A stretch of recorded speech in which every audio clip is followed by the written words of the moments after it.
Magandang araw mga kababayan. Narito ang pinakabagong update tungkol kay Bagyong Nika na inaasahan magla-landfall na ngayong araw na nasa typhoon category na. Update din tayo sa low pressure area na naging tropical depression na at tatawagin itong Bagyong Ophel. Para naman lagi kang updated sa lagay ng panahon, i-click mo lang ang subscribe button. Ngayong umaga, si Bagyong Nika ay huling nakita sa layong 100 kilometers sa silangan, timog silangan ng Kasiguran, Aurora. Sa kasalukuyan, mayroon itong lakas ng hangin na umaabot sa 120 kilometers per hour malapit sa sentro at bugso na hanggang 155 kilometers per hour. Ang bagyo ay patuloy na kumikilos pahilagang kanluran sa bilis na 25 kilometers per hour. May dala itong malalakas na hangin na umaabot hanggang 340 kilometers mula sa sentro. Ayon sa forecast, si Nika ay inaasahang kikilos patungo sa kanluran, hilagang kanluran at posibleng tumama sa hilaga o gitnang bahagi ng Luzon ngayong umaga. Matapos ang landfall, tatawid ito sa kalupaan ng Luzon at muling lalabas sa West Philippine Sea mamayang gabi.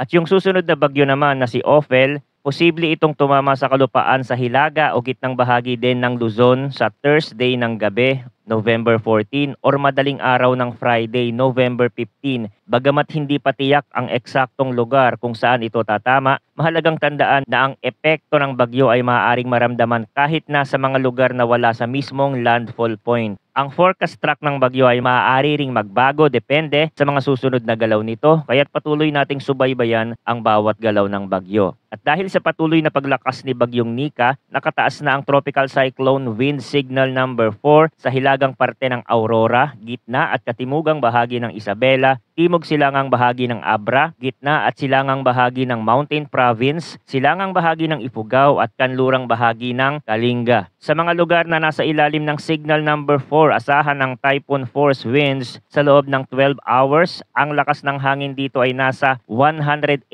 to 184 kilometers per hour na maaaring magdulot ng malaking banta sa buhay at ari-arian. Signal number 3 naman sa hilagang bahagi ng Aurora, hilaga at silangang bahagi ng Nueva Vizcaya, hilagang bahagi ng Quirino, natitirang bahagi ng Isabela, timog kanlurang bahagi ng Cagayan, katimugang bahagi ng Abra at Apayao, natitirang bahagi ng Kalinga at Mountain Province, natitirang bahagi ng Ifugao, natitirang bahagi ng Benguet, katimugang bahagi ng Ilocos Norte at Ilocos Sur. Ang mga lugar naman na nasa ilalim ng signal number 3 ay posibleng makaranas ng storm force winds sa susunod na 18 hours. Ang lakas ng hangin dito ay aabot sa 89 to 117 kilometers per hour na may potensyal na magdulot ng moderate hanggang malaking banta sa buhay at ari-arian. Signal number 2 naman sa gitnang bahagi ng Aurora, natitirang bahagi ng Nueva Vizcaya at Quirino, hilagang kanlurang bahagi ng Cagayan, Apayao, Benguet, Ilocos Norte, hilagang bahagi ng Pangasinan at hilagang bahagi ng Nueva Ecija. Signal number 1 naman sa mga natitirang bahagi ng Aurora, Cagayan, kasama ang Babuyan Island, buong lalawigan ng Nueva Ecija, Bulacan, Pampanga, Tarlac,